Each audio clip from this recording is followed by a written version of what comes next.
sails. Put these in. Right, I'm using a former here, that's what it's called, the bank. You could just say, right them straight into the ground. Right. To save time, I brought these cut to length. And these are my rods. These are collected locally.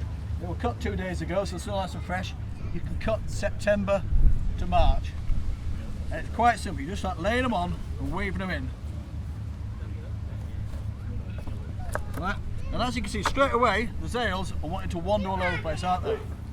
It doesn't matter, because as you go through and come up the layers, it starts to strengthen itself and it'll start to put itself back together again.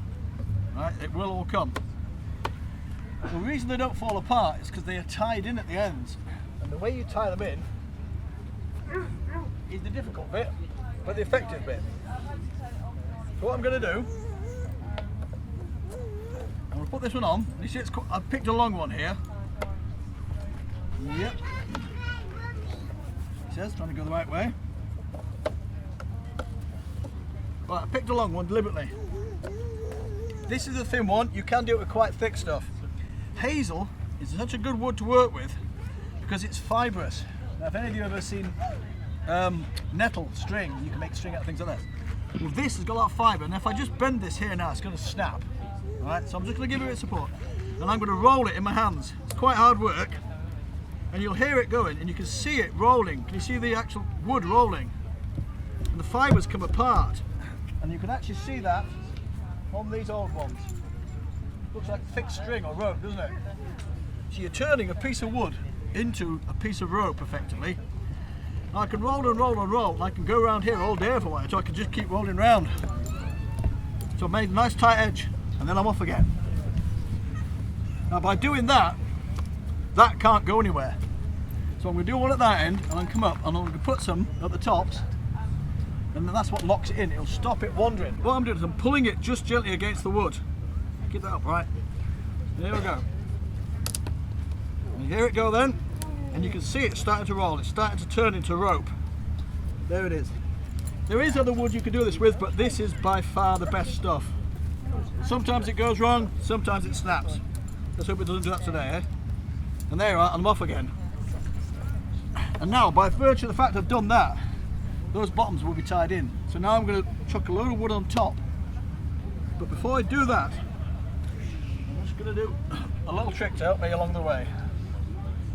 So what I'm going to do with this one, for instance, if I can, I'm going to sneakily take him out now, and get him in, and tuck him into the wrap. Get my B&Q hammer that I bought 2 weeks ago. Right. The beauty of the wood is, you can see these sails, the uprights are wanting to wander, aren't they? They want to go all over the place. Well, let's use the wood to do the business for me. So let's try a little cheeky wrap, see if we can get away with it. Because every little bit helps, just to hold it together. Trim all the little bits off later. Just to prove a point, you can do it with thicker stuff. You can roll stuff that's that thick. You end up with weird shaped arms. There we are. Right.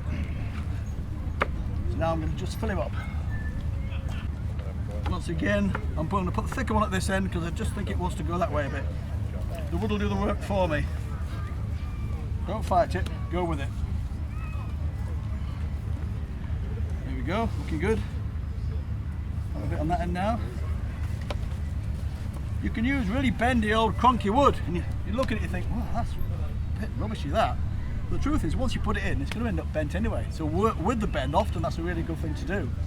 Especially if you don't want the wood to get thrown to one way or the other. You put a bent bit against it, it just goes around it and hardly touches it, but it will wrap itself in nice and tightly later. I want to have a look to see if one end's higher than the other. They're about even, maybe a bit low in the middle. Down you go.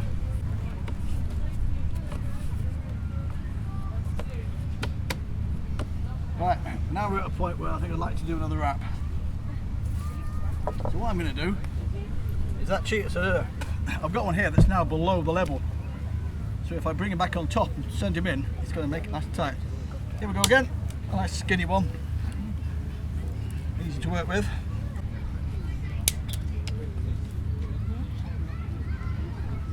That's it. There we go.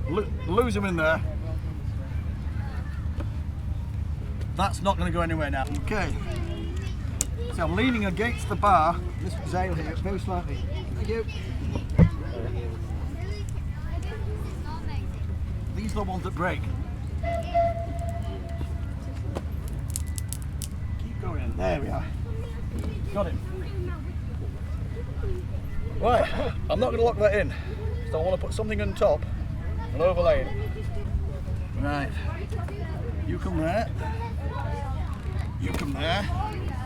You come there. You come there. We've now got it, so it's double wrapped at each end. It shouldn't go anywhere. Famous last words.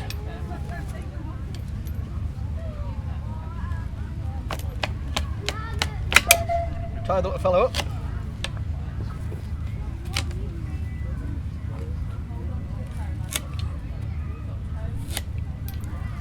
Then I've got two long ones. Can I squeak another little bit out of it? In strict terms, it doesn't need another wrap, but if I do it, it will finish nicely. This is the bit where it'll snap on me. Just the frustrating is it's the last top one. And you know what? It's trying to go. But no, you're not gone. So I've beaten you to it. Just enough.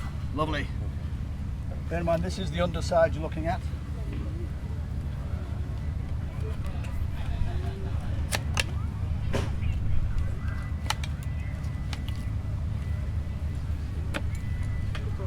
And there he is. So we'll top him off. Cute. Trim any bits I've missed. Always leave them tidy. And then the real clever trick is when it come out the frame. Will it come out the frame in one piece? Okay, so you start about there.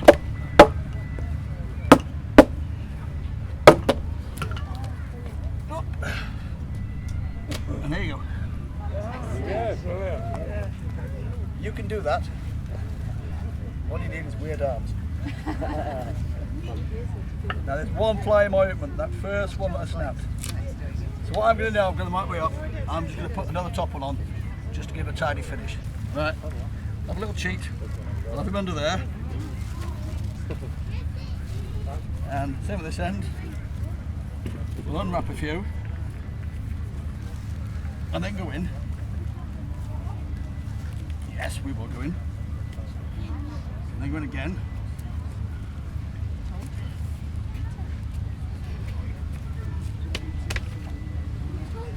If you think you can't do it, I had 2 6-year-olds helping me earlier. They were pretty good. I helped them a little bit with the wraps, but they did most of it. There you go. Worth a fiver of anyone's money.